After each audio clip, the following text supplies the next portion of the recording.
All right, get buckled up. All right, so today we're going to be talking about cybersecurity. Now, for those of you that don't know me, I have been doing this for a long time.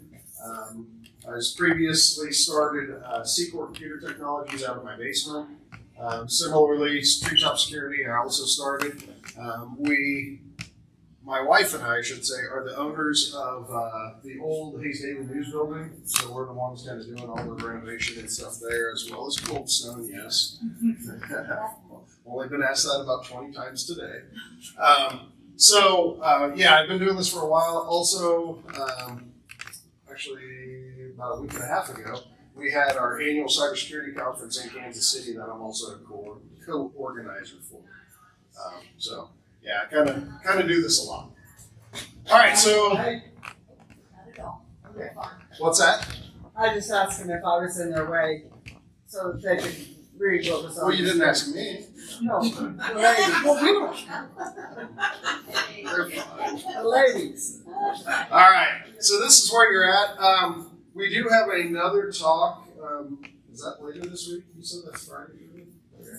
So this Friday we have another talk. It's called Scam, Lies, and Bad Guys. And it's really kind of based off of this, but it's more of the why you need to do these things. So it really kind of drives home. So if you say, well, why do I need to watch out for spoof phone numbers and things like that?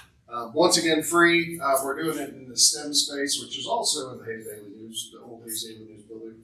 So feel free to come out to that. Or if you know some other folks who would benefit from this, we have a couple more coming up here in the next few weeks. All right, so about this presentation, a couple of things. We started this back in 2019. In the first 6 months, it got downloaded in 150 countries. It's been downloaded literally all over the world about 10,000 times a month. And it's because we gave it away. We just gave all of the content away. So if you don't write down everything that you see on the slides, that little marker down here in the lower right is actually a reminder to me to tell you that, hey, you don't have to write everything down. That little marker means that you can reference the slide numbers rather easily, and you can just go to our treetopsecurity.com/CAT for cybersecurity awareness training, and all those slides are right there for you. So don't think you need to write everything down, just take notes basically. All right, so a little legal disclaimer. Lawyers may just add that, by the way. Anyway. All right, so live, laugh, get hacked, stop laughing. And it's really meant to bring a little bit of light to something that's, can cause a lot of pain and a lot of heartache. I've seen from a personal perspective, I've seen businesses get ransomware and locked out of their computers. So a lot of things happening. Actually, in the last few days here, the state of Kansas, is anybody familiar with this? The court system goes back to pen and paper. They got ransomware. So we deal with some of the district courts, so we're actually dealing with that as well. All right, so a little bit of overview for where we're going today. We do have a lot of ground to cover, but we'll if you have questions along the way, anything like that, feel free to ask away. It's kind of your feedback and telling us what we are doing wrong or what we're doing right helps us kind of for the future content of this. All right, so why is cybersecurity awareness important? Well, it really comes down to the fact that without training, people kind of become the weak link. Technology, I don't care how much money you spend on technology, it is not going to save you from everything. You think about the Microsofts of the world, the Department of Defense, people like that, they're spending billions of dollars to protect themselves, and guess what? They still get hacked. So education is by far one of the best ways. Who is this really for? Well, honestly, it's for everyone. And a lot of times, if we're giving this in a business, the people sitting around, we actually just gave this at Hayes Medical Center the other day, and people are sitting around going, well, my IT department does all that. I'm not worried about it. Well, the good news, this works for home as well as for business. So these are very general tips that you can use in both. All right, so first thing that people always say is, well, an attacker's not really interested in any of my stuff. Well, if you have credit card, financial data, anything like that, guess what? They're interested. If you have medical data, medical data is actually 7 times more valuable on the dark web to a criminal than your standard data. And the reason being is, you know, if your credit card gets hacked, it's like a 5-minute phone call and they reverse the charges. I mean, who cares? When was the last time you changed your social security number? Right? So with that social security number, with some of your medical data, now you can do prescription fraud, you can do insurance fraud, identity theft, all of those things. Computer resources, a lot of things that people don't realize, or one thing that people don't realize is a lot of bad guys, they will actually attack from other countries and they want access to your computer so they can attack other people in the United States. Reason being is companies like mine, we'll actually do called geolocation blocking, so we don't allow communications to outside countries. So by someone attacking your computer, they can now often access anyone else in the United States. Another thing, more access and also recovering accounts. So they kind of go hand in hand in a way. So if you think about it, we were just talking about emails right before we started here. And you know, a lot of people say, well, I'm not sending credit card numbers, I'm not sending social security numbers, I'm not sending medical information on email, who cares? What else is your email tied to? Probably everything that you do. The issue with that is if I'm a bad guy and I now have access to your email account, one, I see everything that you have access to, right? So I'm seeing emails that you're getting from Walmart.com and from Facebook.com and all these other places. But two, if I don't have the password to any of those accounts and I go on Walmart.com and I say, oh, I forgot my password, where does that go back to? Back to your email. So at the same time, if I have access to your email when I'm the bad guy, I just as well have access to all of that stuff. Does that make sense to everyone?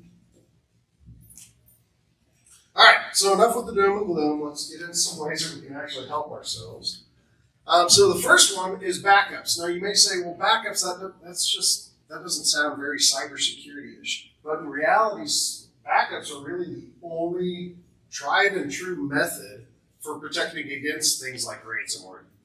If you're saying that they're done properly. So I'll put a couple of caveats to that is, number one, you don't leave your backup in the computer. Because if something like, say, ransomware or anything like that, first, does everybody know what ransomware is? Yes, no? So, yeah, so I should have said something about that. So ransomware is essentially a bad guy getting access to your computer or a program getting access to your computer, and they essentially lock you out of the entire thing. So they encrypt all of your data. So if you have pictures, if you have QuickBooks data, if you have Excel spreadsheets, if you have anything, you just got locked out of it. USD 489, last year we helped them with their recovery from ransomware.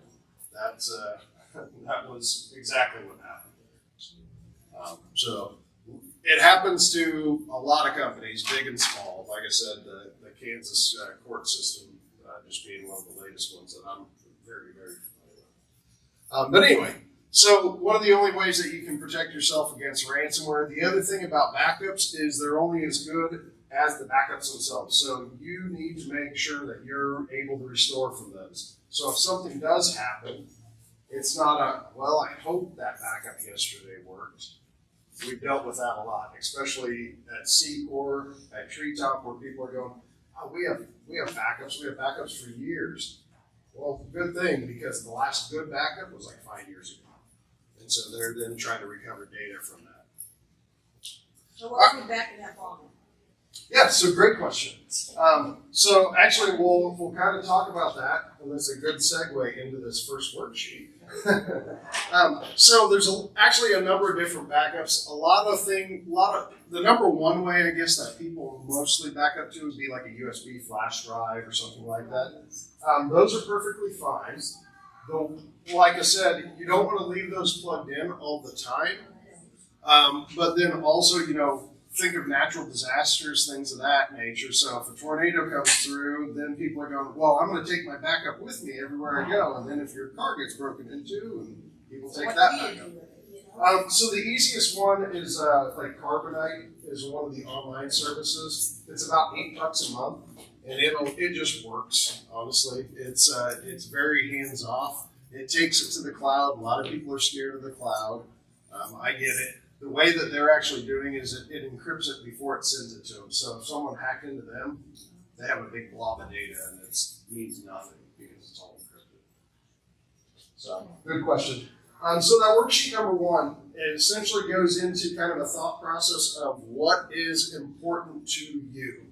What kind of files, are there pictures? What are things that you cannot live without? Also goes into a number of strategies, 3, 2, 1, things like that. But definitely kind of gets you thinking about just different things that you should be backing up that you might not be backing up today. Does that make sense to everyone? What if you just have an iPad? I don't know. So iPads by default back everything up to the cloud. So that's what iCloud is. So think about it, and that's actually a great question too, because like Chromebooks, some of your phones, if it's Android based and things like that. If you ever get a new phone, or say you drop it in the lake or whatever, it gets destroyed, and you say, okay, I lost my phone or whatever, you go in, and all your data is right back on there.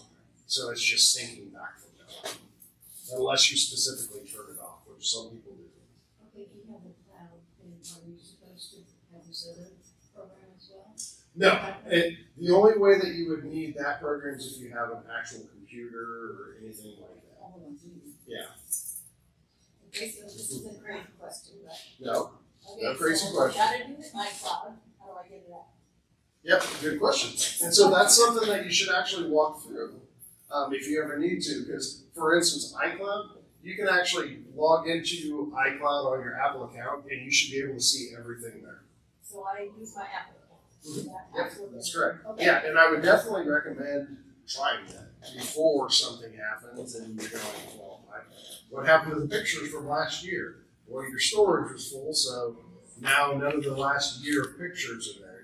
So just throwing those examples out because I've seen them like a zillion times. Yeah.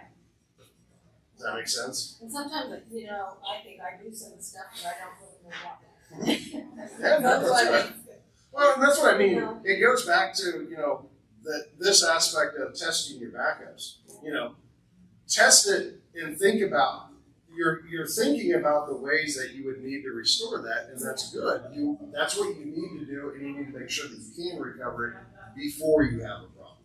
Yeah, and see, and then you're getting to that age where I do it one time and then I gotta remember how I do it.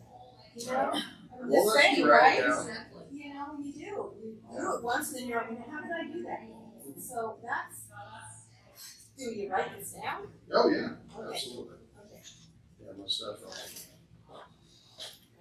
Yes. All right.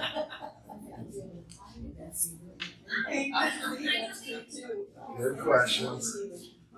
All right, so the next thing we're going to talk about is updates, making sure that your computer up to date. And really what it comes down to is the fact that what was secured yesterday may not necessarily be secure today. There's new software vulnerabilities, things like that, found every single day. The way traditional antivirus works, keep in mind that if it doesn't know that a bad program or executable or something like that exists, it doesn't know to block it. 450,000 new pieces of malware are found every single day. That's mind-blowing to me because I can remember when I was a computer tech on Fort Hayes, back when dinosaurs were on the earth, I think. But we used to, if we found a virus in the lab, we would go store that virus on a floppy disk so we could save it, and we would trade it back and forth and stuff like that. And now how do you do that with 450,000 new ones coming out every day? I mean, we had maybe one a month. I mean, it was crazy in comparison. So, all right. So keeping your systems up to date. This is Microsoft. This is Apple. All of those things. If you're still using Windows 7, well, I'm sorry. I don't know what to tell you. But once again, just making sure that your antivirus, all of that stuff is up to date.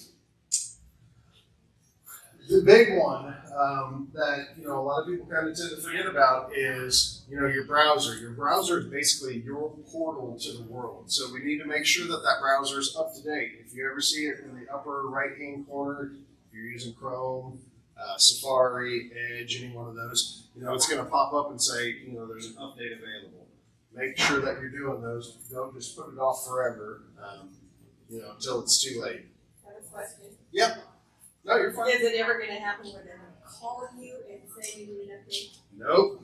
Okay, because I got a call. Microsoft, and we'll actually get into that a little bit. Microsoft, Apple, Dell, insert big company name here, could care less about any of us. I think I've talked to Microsoft probably 5 to 10 times in my life.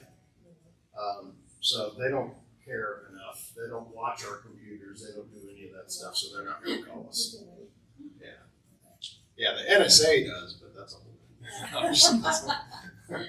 All right, so mobile devices, cell phones, things like that. A lot of people, we see constantly where they're going, I don't want to update my phone, and so they just kind of put it off forever. Well, keep in mind about 90-95% of those updates are actually security related. They may move some icons around on you, or they change some colors, and it gets kind of annoying, but those updates are very, very important to your security. Last one on the list there is Internet of Things, IoT is kind of what we call it. This would be anything else that plugs into a network. So whether we're talking Alexa, Google Home, doorbells, all of those things, they all need to get updated. Now, inevitably somebody asks, well, what about my Alexa, or what about my Ring doorbell, or something like that? Fortunately, most of those companies actually do auto updates for you. So the example that I always go back to is a few years ago, Ring had a vulnerability that would have given a bad guy access to the password for Wi-Fi and things of that nature. And within about 48 hours, they had their entire fleet of Ring doorbells updated to correct it. But the important piece of that is most vendors do not do that. Especially if you think about it, you have a lot of vendors that no longer exist. They're just out of business. So that becomes even more important when you're trying to update those things. All right, so next thing that we're going to talk about is worksheet number 2. It's a program called Fing, F-I-N-G. It's actually a free program.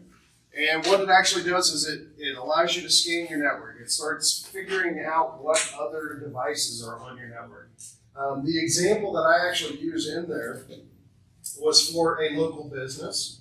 And that business actually had, they were saying that they had problems with Wi-Fi and things like that. So I said, okay, am I okay to scan your network really quick? I'm just going to hop on your guest network.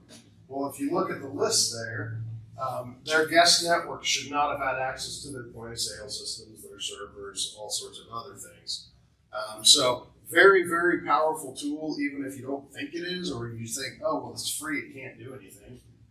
It can do quite a bit. So just keep that in mind. But yeah, it's really, once again, it's kind of a thought exercise to get you really proactively thinking about what other devices are on your network. Are you forgetting some of the printers? Are you forgetting some of those doorbells? And then also think about, well, how do we update those? It's a little homework for you, everyone. All right, so we're going to switch gears here a little bit. Start talking about passwords. Do we have any questions before we switch to passwords?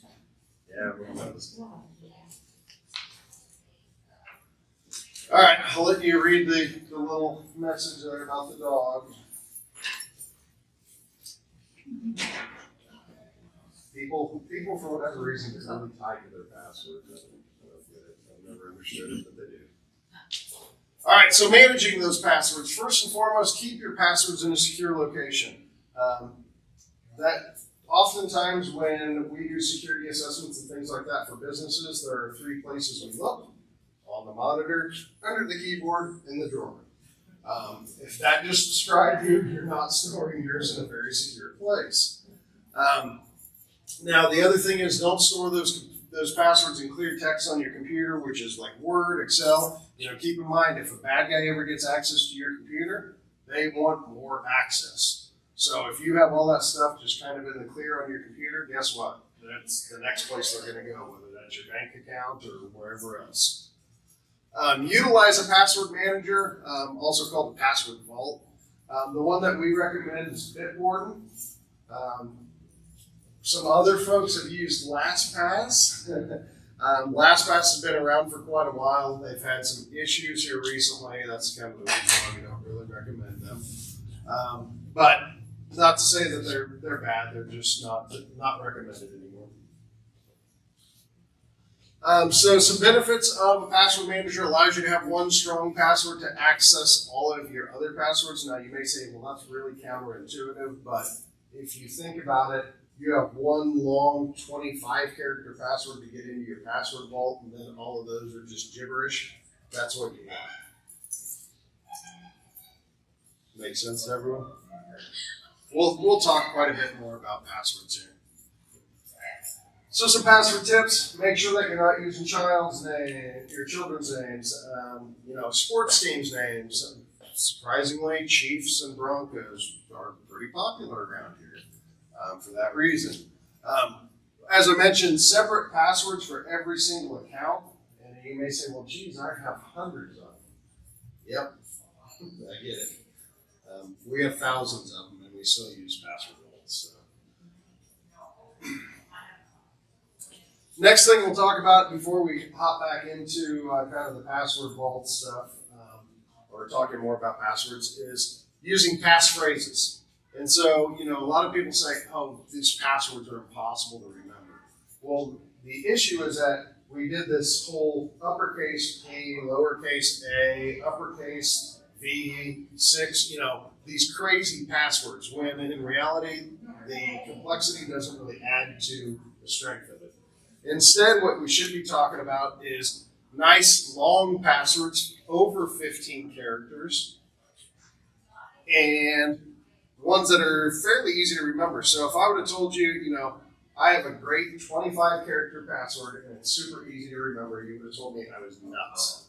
But here we have, my son was born November 1995, exclamation point.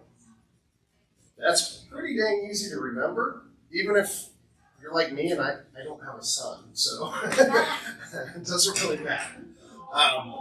But really easy password to remember, much, much better than, these 8-character complex passwords that nobody can remember. And so what do? They write them down anyway.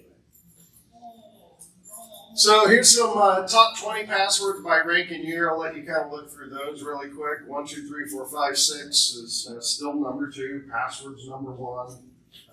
As I mentioned, if you start going by region or by country, you can start seeing some patterns with sport teams and things of that nature. But this is kind of a generalized list for the entire world. So I don't know how well you'll be able to read that in back.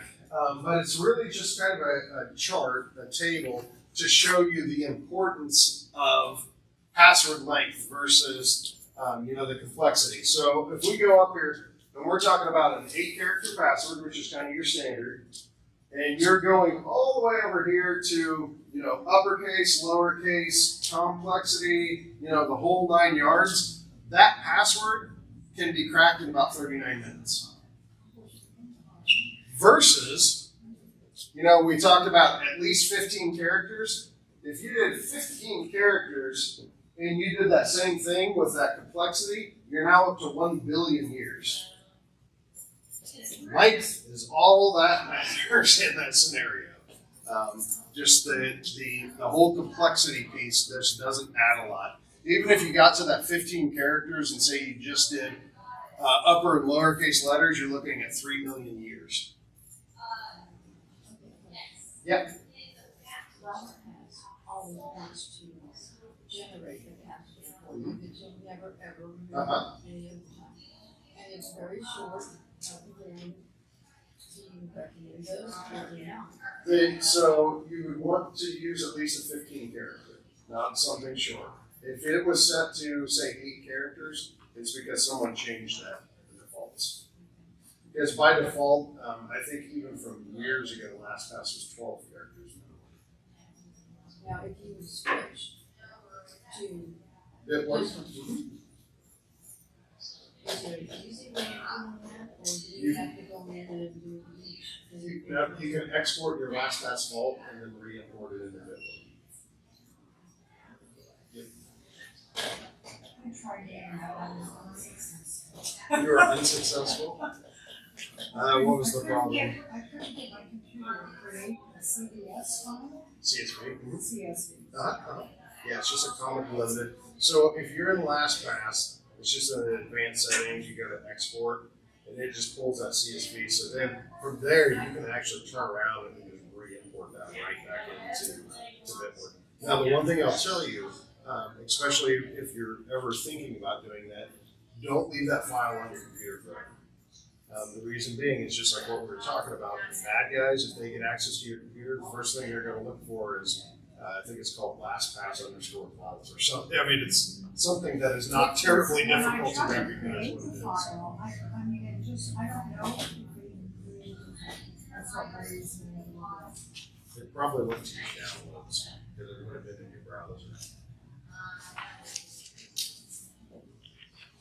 That's wherever your default save location is for your browser. That's what you're doing. So if you're on Windows, it's going to be in downloads almost. Okay. Well, by default, it would still be under your user.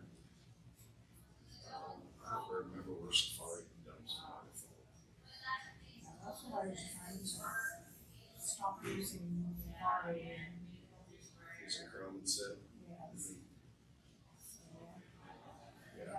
yes. Yeah.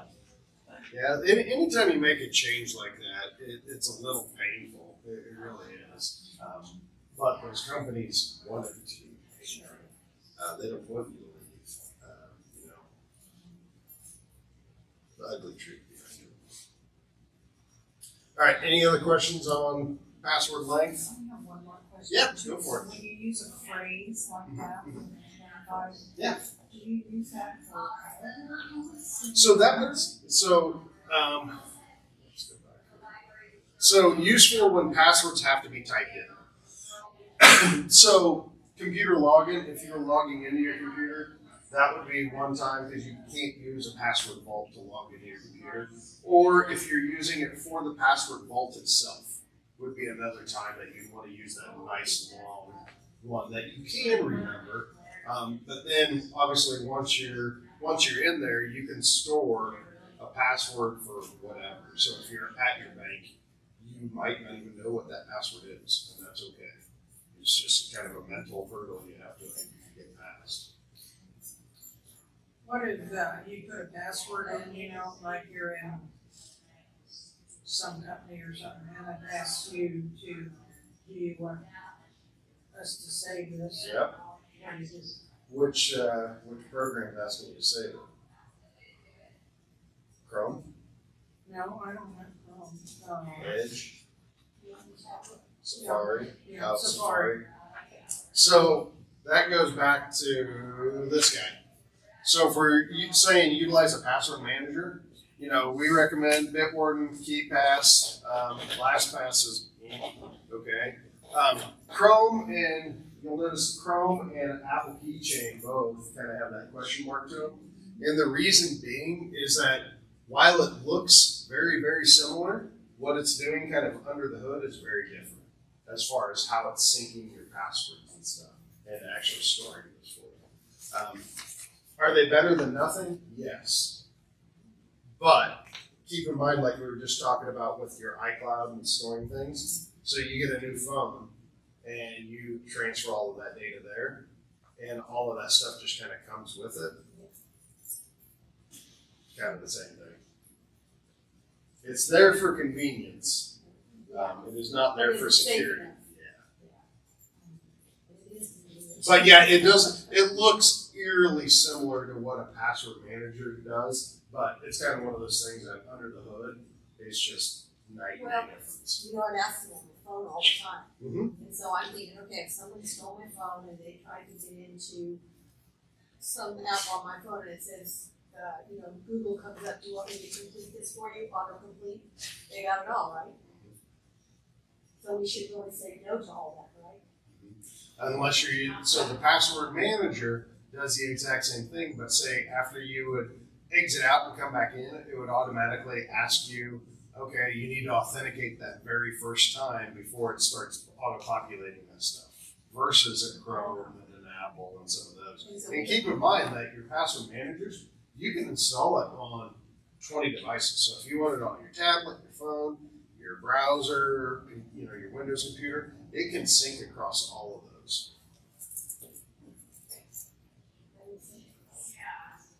Do you have to install it on each one of your devices? No, you don't need to. But if you're using, say, your phone to check your bank account or something like that, then you're not going to want to type that in every time. No, it will. Okay, you have to. It doesn't just automatically use, you've got a number and Once you sign in with it, the next time you would go to, say, like you save your Bank of America, I'm just throwing that name out. But say you saved your Bank of America on your computer, and then you went over to your phone 5 minutes later, 2 minutes later, and you went to Bank of America, it's going to auto-populate that. What about a Face ID, is that safe? Face ID is actually safe. Yeah. Really? Fingerprint? Yeah. Most of the biometrics, which is what all of that stuff's kind of considered now, the biometrics is very, very good. A few years ago, biometrics was honestly terrible. They would do everything from like scan your entire finger, which is unique to you. But now the new ones, they're not really, they're scanning your finger, but what they're actually doing is doing points and distances off of your finger, and then they take a hash, and it's all sorts of craziness So behind can the somebody scenes. still hack in? If you use the fingerprint or, No, it's very, very good. so if you lost your phone and they couldn't get it. Correct. That's good. Yeah, and once again, everybody has like a backup pen for their device. Well, most people, birthdays, graduation days, things like that. So you go. So just keep that in mind. That's why you want to avoid some of those things. Addresses is another one that's very, very popular for pens. Last 4 digits of your phone number. I could rattle these off for a day. But anyway, so yeah, just make sure you're trying to avoid some of those. Because if they don't have your finger, they may be able to guess or know your pen. Good questions. All right. Last thing we'll cover in this particular one is two-factor authentication. Now, a lot of people's eyes kind of glaze over when we start talking two-factor authentication. It's really just something that's beyond your username and password. It's something often out of band. So if you've ever logged into your bank account and your bank says, we're going to send you a text message, your one-time passcode is, that's two-factor authentication. It's just proving another way beyond that username and password that you're proving who you are. So on the screen there we have SMS and phone calls are not preferred, I guess, at this point, even though they're still used quite a bit. And the reason being is that it's really easy to kind of do a takeover of those. So are they still, if you don't have any other choices, are they better than nothing? Yes. If you're not using them for highly sensitive things, are they great? Yes. But I wouldn't use them for super sensitive things. The one over here, and so that goes actually with a lot of those authenticator apps. I don't know if you're familiar with those at all, but it's just basically an application on your phone that essentially provides that 6-digit number or whatever to you. The item over here, 99.9% of less likely to be compromised if you use multi-factor authentication. I would love to say that was my number that I came up with. That was actually found or created by Microsoft after 2 years of research of dealing with account takeovers and things like that, that they found that 99.9% of them would not have occurred if somebody would have used multi-factor authentication. That's how important it is. Does that make sense to everyone? All right, worksheet number 3, password managers and two-factor authentication, kind of goes into from a very high level of how to set up Bitwarden. I know you had mentioned going from LastPass to Bitwarden. There's actually tutorials from Bitwarden on how to do that. That was one thing I forgot to mention to you earlier, as far as like literally step by step how to do it. Is that in the TreeTop? No, so Bitwarden actually has it. So if you went to Google and just typed in LastPass to Bitwarden, and if you go to the Bitwarden page, it's gonna dump you right there. Then also starts getting you thinking about two-factor authentication. Like I mentioned, you don't need to do it on absolutely everything, but your high-value accounts, including probably your email, if your email's tied to a lot of other things, definitely worth at least checking out.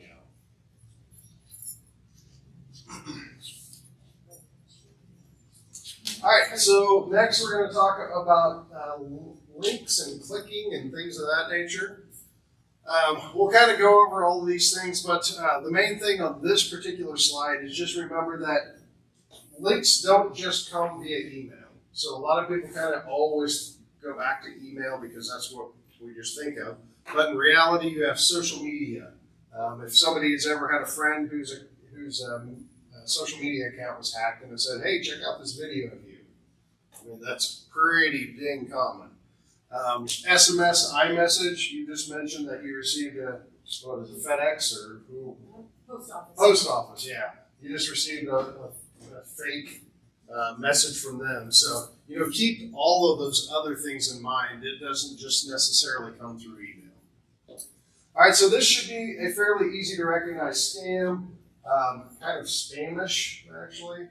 But really, just start going through some of these red flags and things that you really need to watch out for.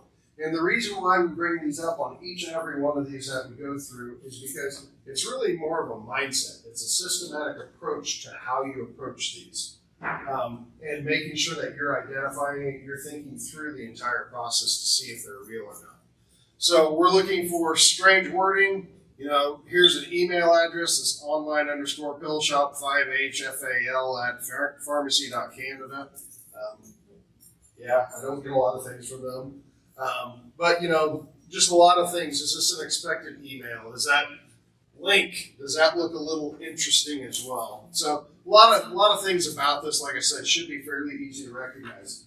Now, this particular one, this is going back to, it's very similar to like what we were talking about on social media, where it's a hacked account or a spoofed email from someone that you know.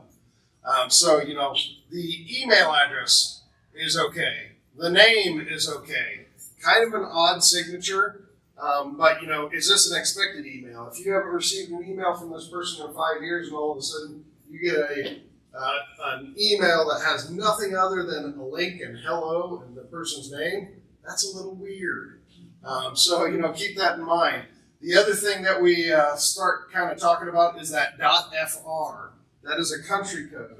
And so if you don't have any dealings with people in France, or if it's .cn, it's China. If it's .ru, it's Russia. Any one of those things, if you start looking at these, it should kind of raise some alarm bells in your head. As I mentioned, not just email. This is actually a text message. This happens to be from FedEx instead of your post office.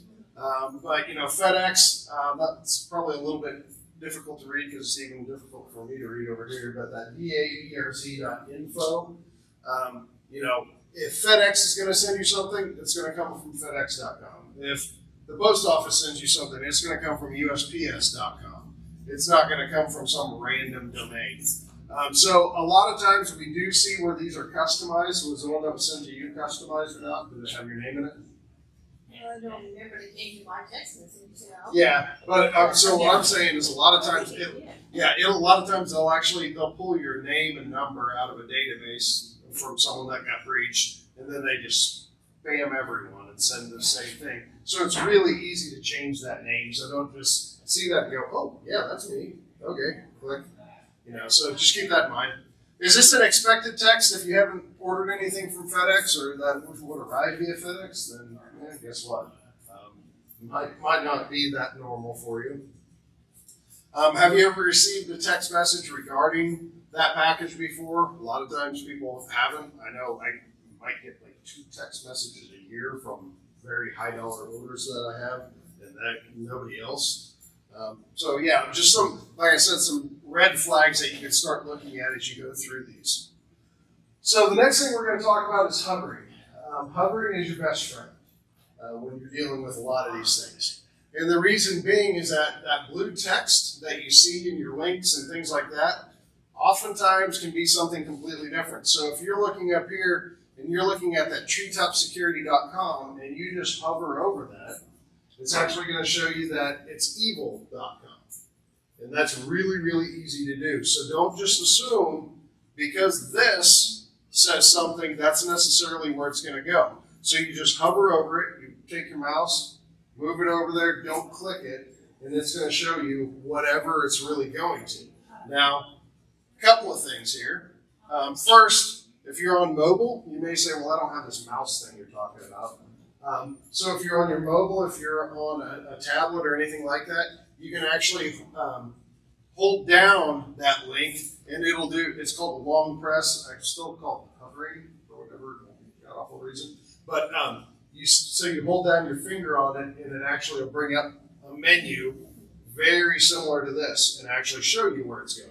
Now, the one thing I would caution you on, if you're not used to this and you click it and you don't click it for long enough or your finger slips or anything else, what did you just do? You're now going to that website. So if you're not very familiar with that, wait until you get to a computer and a mouse, and it's much, much easier to hover that way. Yeah, you can do that one too. Somebody, actually, I think it was the CEO of one company I was talking to, and he said, I delete it because if it's important enough, they'll call. That's fair enough. All right, so short or obfuscated links, we won't get into this too much, but the bottom line is that, just what we were talking about with hovering, a lot of bad guys have recognized that, so what they'll do is they'll send their whatever website they're trying to go to, they'll make it go through like a bit.ly or a tiny URL, and it's basically just a URL redirect. So we actually just had this the other day. The underlying message, the underlying email was actually trying to send somebody to a Russian website. So very, very common. There are a ton, and I do mean a ton of websites that do this for free. Linkexpander.com just happens to be one that I've used for a long time and is very, very good at what it does. And it also helps that, so what the bad guys will do is they'll hop through this one, then through this one, and then through this one, and then through this one. These types of programs will actually follow it all the way through until it gets to the final website. And then that tells you what it really is. Yeah, so for instance here, in this example, we have bit.ly/2zpppluc, and if you hit expand, it's actually going to treetopsecurity.com/cybersecurity awareness feedback, whatever, the training feedback. How do you get that on? How do you get that experience? So you'd have to go to like linkexpander.com. It's a website where you basically copy paste that in. Oh. What's that? Oh no, it would be on the slides though, or you can write it down. All right. Once again, as I mentioned, hovering is your friend. Obviously, there's some issues with the email address and things like that. The reply to. There's lots of red flags here. Once again, just start thinking about this. The big one is, obviously, if you hover over that update now, it's trying to take you to redirect.kber whatever. The other thing that I do want to point out on this particular slide is the sense of urgency. And the reason being is that the bad guys love that. They're trying to get you to click on something. They're trying to get you to do something as fast as possible. So oftentimes, we see where they kind of give a time limit on these things. So for instance, I know that's probably hard to read for a lot of you, but if you do not update your account within 24 hours, I mean, they always try and put that sense of urgency on it. So once again, that's kind of another telltale sign of the bad guys. All right, so we'll hop into some more email attacks, and you may say, well, geez, why are we talking so much about email?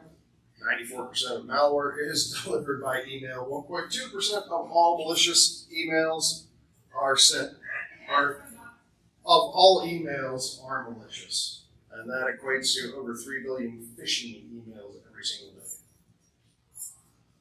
All right, so some email attachments. Basically, just be very, very leery of any email attachment. The reason being is that, say, like if you get a Microsoft Word document or an Excel spreadsheet or anything like that, just opening those things can actually start running software on your computer. There's actually scripting languages, programming languages that are running behind the scenes.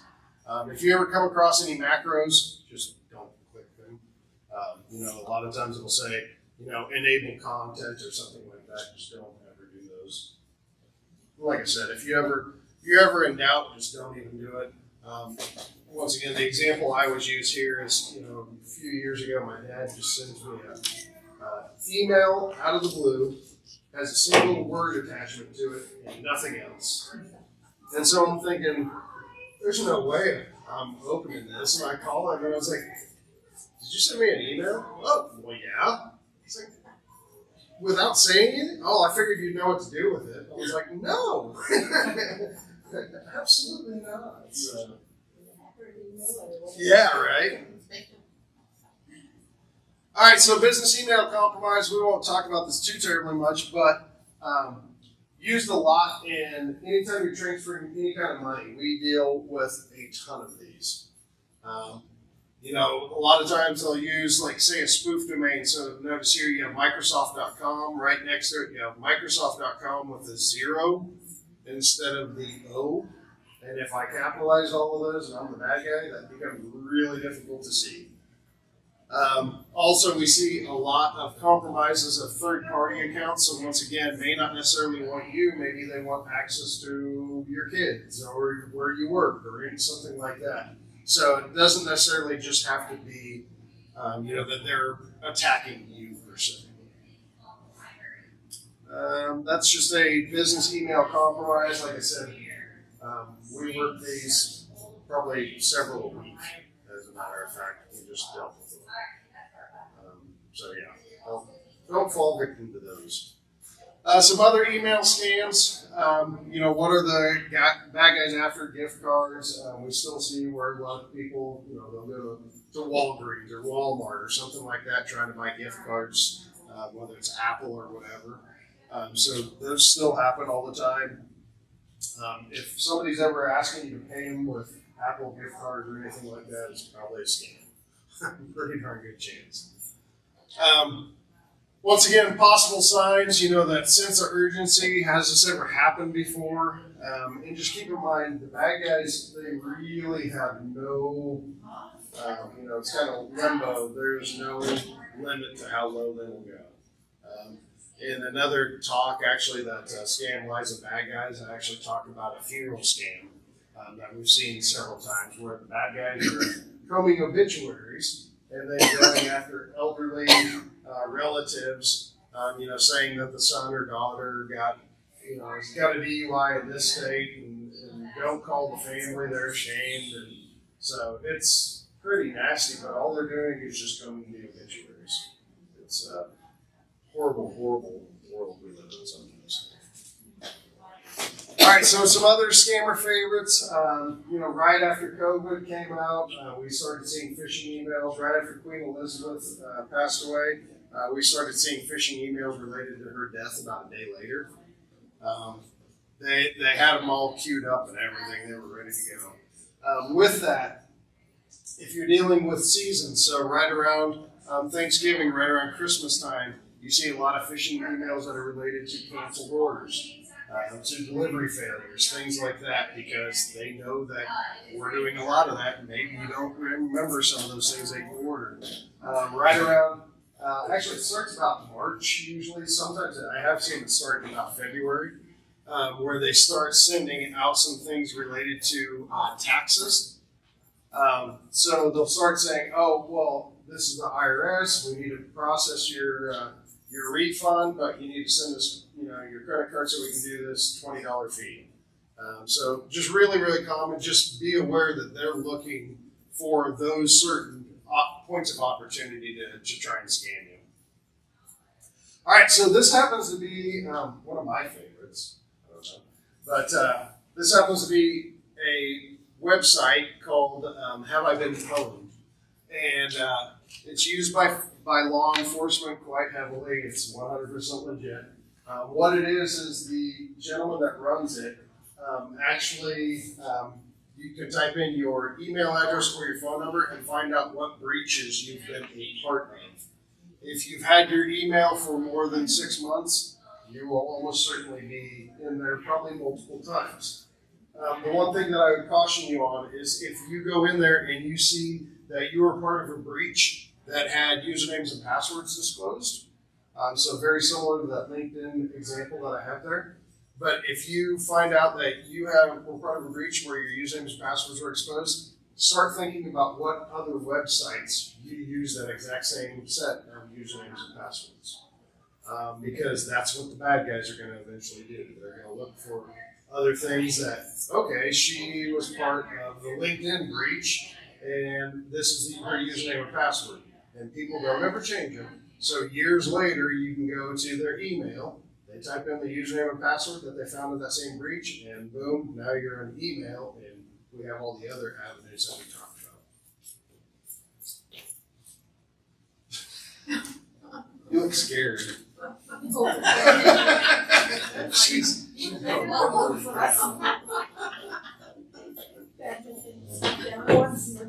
I'm sorry, I have to go. No problem. Thank you. Yeah, no problem at all. Take care. See, you scared her away. Way to go. All right, reach out and scam someone. We'll try and go through this pretty quick. So social engineering is basically somebody posing as the IRS, the hospital, you name it. Midwest Energy's had these happen quite a bit. Like I said, the hospitals has them. Pretty much anything, and it really, they're posing as somebody else and going back to that IRS example. Hey, you've been in the hospital in the last year. It looks like we messed up on some of your billing. If you give us your credit card, we won't send you to collections. I mean, that's a very, very common one. The problem is that phone numbers can be easily spoofed. I usually tell people that in about 5-10 minutes I can show anyone in here how to spoof a phone number and make it look like it's coming from somewhere else. In that scam, lies, and bad guys thing, I actually, a lot of times I'll use like banks and things like that and we'll start calling people. Very, very scary. So don't just assume whoever's calling you is necessarily who that caller ID or whoever that number says. If they start asking even hey, can you verify who you are? Hang up the phone, call, say, hey, I'm really busy right now, I'll call you back. Call from a published phone number, whether it's in a phone book or just via Google or whatever, just make sure you're calling from a published phone number instead. It goes back to that tech support too, the tech support scam. Microsoft, Apple, Dell, they don't care about any of this. It's just the reality of it. Yeah. Pretty much all of them. So we don't have audio here, at least not that I know of. So this is actually a voicemail, or I guess it is a voicemail that was transcribed from an old school wooden answering machine. They're calling saying they're from Microsoft. You have 48 hours to change your IP address. It's been compromised. Whatever. So once again, even though this is a completely different attack vector, notice we still have that sense of urgency. They're saying, oh, you only have 48 hours to do this. Once again, are we expecting Microsoft to care at all? If you can kind of get that out of your mind, that Microsoft's going to call you and try and help you. Well, I thought they did care. Yeah, no, they don't. No, they care about once you pay them. After that, all bets are off. But so the key here is, without any sort of education, like what technology wise can block this? Basically nothing. And so here's these people are calling. At the time, this was my 82-year-old neighbor, and she had no idea what was going on. She was about to call him to figure out, hey, what do I need to do next? All right, so last section here, we only have a couple minutes. Does anybody need to leave it right now? I can cruise through this. All right, so USB drives, just don't, if you ever find a USB drive or really, flash drives, SD cards, CDs, whatever, make sure that you're not just plugging it into your computer. The reason being is very similar to those Word documents and things. As soon as you plug them in, it actually kind of starts running some things in the background.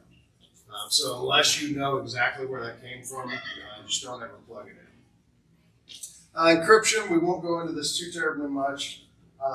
Just know that the bad guys use encryption because they're encrypting your data to lock you out of it. We use encryption almost every day, well, not almost every day, every single day, with how you get into your phone. That's encrypted. Just like what we were talking about. Your wireless is encrypted, which allows you to shop. It allows you to do all these other things on there safely. Some internet safety quick tips. Don't ever install anything based off of a pop-up. Don't ever call anyone based off of a pop-up on your computer. I can't stress that enough. If you didn't go there trying to install something, don't install it just because somebody else tells you to do it. Trusted websites can and have distributed malware.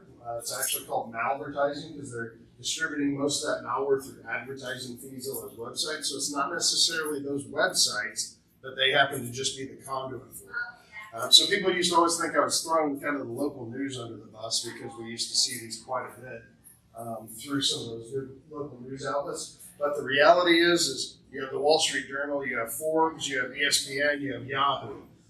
All of those have been known to distribute malware through their advertising feeds. And if you don't think those guys have some money or some skin in the game, you're crazy. Avoid public Wi-Fi. Don't ever use the things at some of the hotels or anything like that. If you absolutely must, I guess go for it. But if you can avoid those, definitely avoid them. All right, so internet privacy really comes down to data is kind of the new gold. If you're not paying for something, there's a good chance you're the product. Make sure you're not oversharing data. A lot of people do those fun online surveys for Facebook and things like that. There's a good chance you're giving away some of your data as a result of it. The other thing is vacation photos. Are you oversharing those? So a lot of people, as they're in, Bangladesh and Vietnam and wherever else they're going for vacations, they're sharing all these pictures. The reality is if you're not comfortable walking down the street and telling every single stranger that you meet that you're going out of town next week, don't share your photos because that's essentially what you're doing. If you have been scammed, we deal with a lot of scams, but if you have been scammed, it happens. It's kind of the key. Make sure that you are writing down all the data, all the details that you can remember, from times to what did they have access to. If they had access to your computer because you let them on, that is handled entirely different than if you gave them a credit card or something like that. So just keep some of those things in mind, what was actually given and who, why, when, where, all of those things. All right, so if you need some more resources, obviously TreeTop, if you're at a business, IT department. The one I would completely 100% stress on here is that SANS Ouch. It's a free monthly newsletter that's given away by the SANS Institute. Not marketing, not anything else, but so right around like Christmas time and things like that, They'll start giving you like some safe shopping tips and things of that nature. So very much meant for the average everyday people, not IT people per se. TreeTop Security, obviously this presentation, there's a video presentation of it. These worksheets that you have in your hands are also on there. We have some training quizzes, we have feedback form, all sorts of goodies. Last but not least is that worksheet number 5 is basically just sharing is caring. If there's somebody else that you know that would benefit from this, by all means, share it with them. We deal with scams. I mean, I'm not going to say 10 a week, but probably. So, you know, the thing is that 1 hour of training like this probably would have stopped 99% of them. So, all right. That's all I got, and I'm 3 minutes over. Gosh.